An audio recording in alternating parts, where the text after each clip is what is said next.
Matthew 27. When morning came, all the chief priests and elders of the people took counsel against Yahushua to put him to death.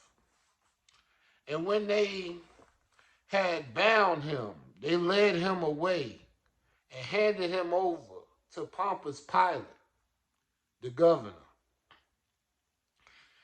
Then Judas, who had betrayed him, seeing that Yahushua had been condemned, felt regret and brought back the 30 pieces of silver to the chief priests and elders, saying, I have sinned by betraying innocent blood. But they said, what is that to us? You will see to that. Then he threw down the pieces of silver in the house of Yahuwah and left and went and hanged himself. And the chief priest picked up the silver pieces and said, it is not lawful to put this into the treasury, for it is the price of blood. So they counseled together, then brought with the potter's field to bury strangers in. Therefore the field has been called the field of blood to this day.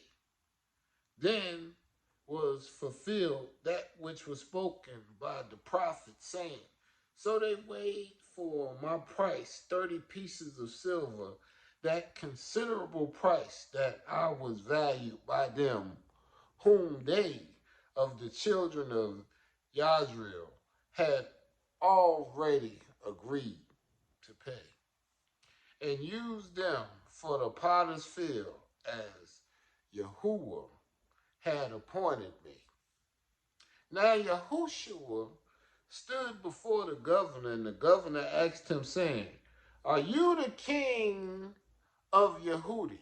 Are you the king of the Jews? Yahushua said to him, so you say. But when he was accused by the chief priests and elders, he answered nothing. Then Pilate said to him, do you hear how many things they testify against you? But he refused to respond, not to one word. So the governor marveled greatly. Now down towards the feast, the governor was accompanied to releasing to the people one prisoner per year. And they had a notorious prisoner named Barabbas. So when they gathered together, Pilate said to them, whom do you want me to release to you, Barabbas or Yahushua, who is called Messiah? For Pilate knew that it was because of envy that they had held Yahushua over to him. While he was sitting on the judgment seat, his wife sent a message to him saying, have nothing to do with this just man, for I have suffered many things this day in a dream because of him. But the chief priests and the elders persuaded the multitudes that they should ask for Barabbas and destroy Yahushua. The governor answered and said to them, which of the two do you want released to you? They said, Barabbas. Pilate said to them, what then will I do with Yahushua, who is called Messiah? They all said to him, let him be nailed to a stake. The governor said, why? What evil has he done? But the crowd cried out all the more, saying, let him be nailed to a stake. When Pilate saw that he could not prevail at all, but instead an inspiring uprising was forming, he took water his hands before multitude, saying, I'm innocent of the blood of this just person. You see to this. Then all the people answered and said, may his blood rest upon us and our children. And he released Barabbas to them.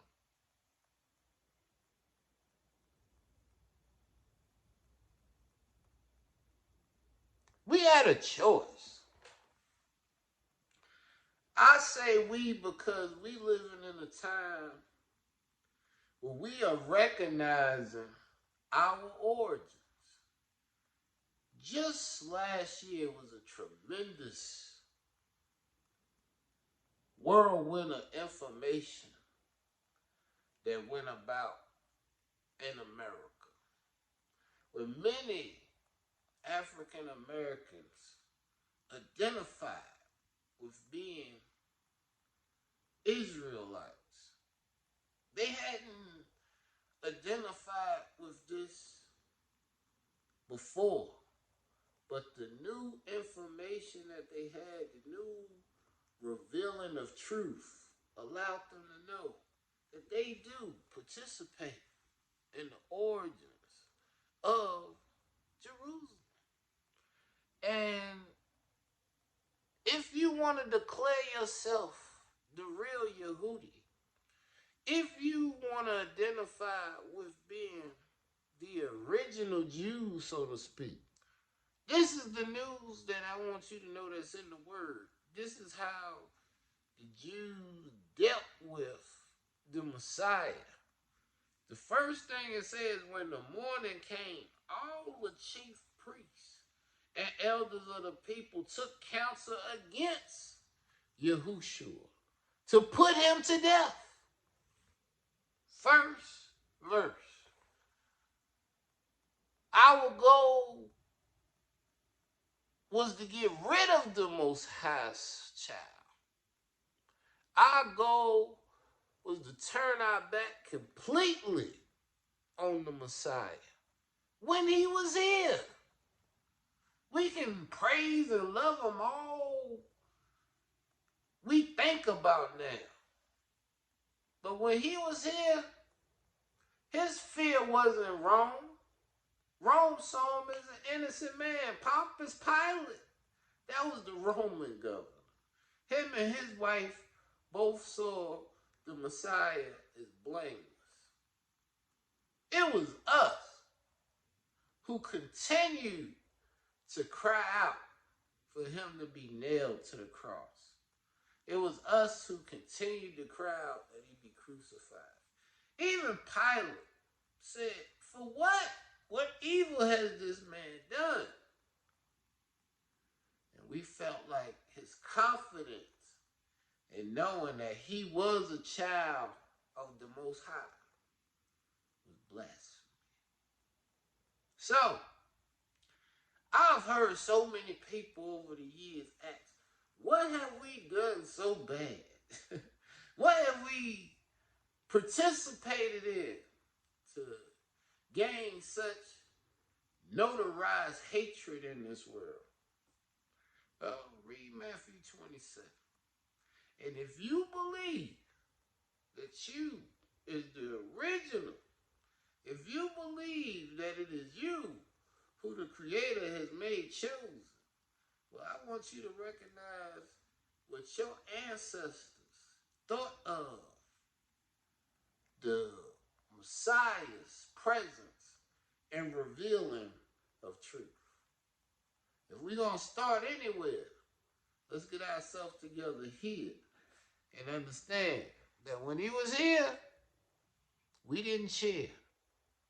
And that's the best piece of starting over again clearly, so we can be more of what the Creator wanted for us from the beginning. What if, instead of handing them over to Pilate, we'd have listened to him and loved him?